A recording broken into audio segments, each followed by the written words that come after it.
পদ্মায় যে বাসটি দুর্ঘটনা হয়েছে, যে বাসটি পড়ে গেছে ফেরিতে ওঠার সময়, তো এটা আসলে দেখার মতন না। মানে চোখের সামনে কিভাবে বাসটা পড়ে গেল, এটা আমরা ভিডিওতে একটু দেখেছি। আসলে এটা ভিতরটা আসলে কাঁদে, এটা সারা দেশের মানুষের ভিতরটা এরা কাঁদছে, এই যে বাসটা পড়ে গেছে সেটা দেখে। আর এই বাসেই প্রায় 50 জন যাত্রী ছিল, তাদের মধ্যে 2-1 জন যাত্রী বের হয়েছিল।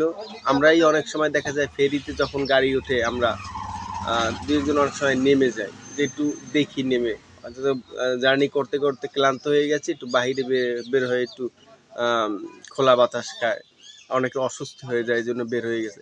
হয়তো এরকমের 2-1 জন যে যাত্রী ছিল তারা বের হয়েছে, তাদের কিন্তু ফ্যামিলি ছিল বাসের মধ্যে, পরিবার কিন্তু বাসের মধ্যে ছিল, তাদের সামনে থেকেই বাসটা পড়ে গেছে। তাদের যে কথাগুলো বলছে, তারা কান্না করে আর কথাগুলো বলে, আসলে এগুলো শোনার মতন আসলে পরিস্থিতি নাই। যে আসলে একটা পরিবার চোখের সামনে এরকমের নদীর মধ্যে পড়ে গেল, এরকম অনেকের পরিবারই ছিল। আসলে একজনের পরিবার যদি চোখের সামনে যদি এরকমের ঘটনা ঘটে, আসলে এটা কাম্য না। তো অবশ্যই আল্লাহ তাআলা সবাইকে ধৈর্য ধারণ করার করুন, এটাই হলো প্রত্যাশা। আর অবশ্যই সবাই দোয়া করবেন জানি এই ফ্যামিলির, যে ফ্যামিলিগুলো বাসের মধ্যে ছিল, তাদের পরিবারের জন্য দোয়া করবেন জানি আল্লাহ তাআলা তাদেরকে ধৈর্য ধারণ করার ক্ষমতা দান করেন।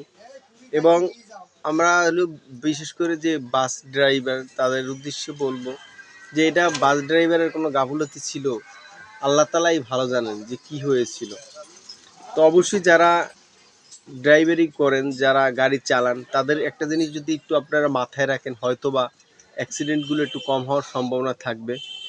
অবশ্যই আপনারা মনে রাখবেন যে আপনি যে গাড়িটা চালান, এটা আপনার ফ্যামিলি পিছনে বসা আছে এই বাসে, ফ্যামিলিগুলো আপনার ফ্যামিলিও এই বাসে আছে। এটা যদি অবশ্যই মাথায় রাখেন, তাহলে অবশ্যই আপনার গাড়ি চালানোটা ভালো হবে, নিয়ন্ত্রণে থাকবে, যে আমার ফ্যামিলি আছে। একটি দুর্ঘটনা সারা জীবনের কান্না, এই কথাটা যদি অবশ্যই মাথায় রাখেন, তাহলে হয়তোবা দুর্ঘটনা একটু হলেও কম হবে।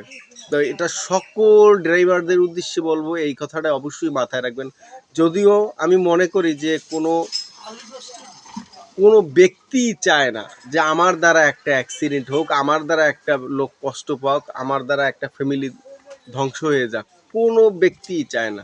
হয়তোবা অনেক সময় অসতর্কতার কারণে হয়ে যায়, কিন্তু সেটাই যদি আপনি মনে করেন যে আমার ফ্যামিলি এই গাড়ির মধ্যে আছে, তাহলে আমি মনে করি অবশ্যই আপনার গাড়ি চালানোর নিয়ন্ত্রণটা ভালো হবে, অবশ্যই অ্যাক্সিডেন্টটা একটু কম হবে। তো অবশ্যই এটা মেনে চলুন সবাই, যে আমার ফ্যামিলি এই গাড়ির মধ্যে আছে, এটা মেনে কাজ করুন, ইনশাআল্লাহ অবশ্যই একটু হলেও পরিবর্তন হবে। সবাইকে ধৈর্য ধারণ করার ক্ষমতা দান করুন।